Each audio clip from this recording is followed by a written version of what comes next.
गांव से कुछ दूर जंगल के किनारे एक पुराना जर्जर बंगला था। लोग कहते थे कि वहां सालों पहले रहने वाला जमींदार अचानक रहस्यमय तरीके से गायब हो गया था। तब से उस घर में कोई टिक नहीं पाता था। गांव के लोग उसे भूत बंगला कहकर डरते और शाम ढलते ही उस रास्ते से गुजरने से बचते।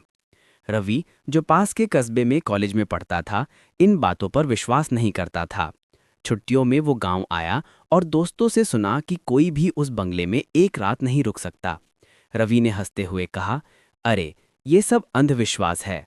मैं साबित करूंगा कि वहां कुछ नहीं है। शाम होते ही वो टॉर्च और एक पुरानी लालटेन लेकर बंगले की ओर चल पड़ा।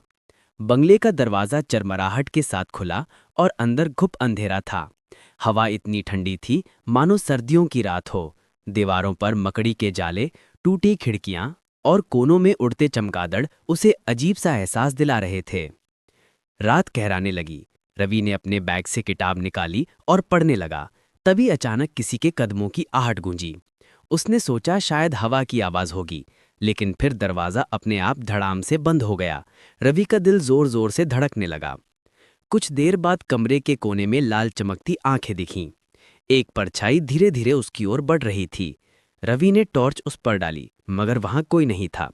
फिर एक भारी आवाज गूंजी, ये मेरा घर है, यहां से चले जाओ। रवि डर के मारे पसीने पसीने हो गया, लेकिन हिम्मत जुटाकर बोला, तुम कौन हो? मुझे क्यों डरा रहे हो?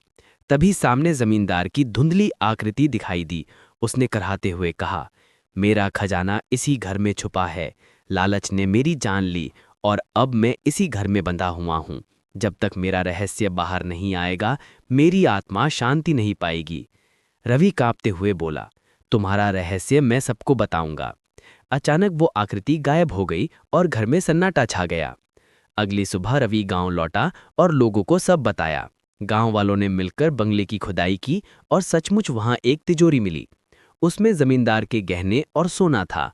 उसे मंदिर में दान कर दिया गया।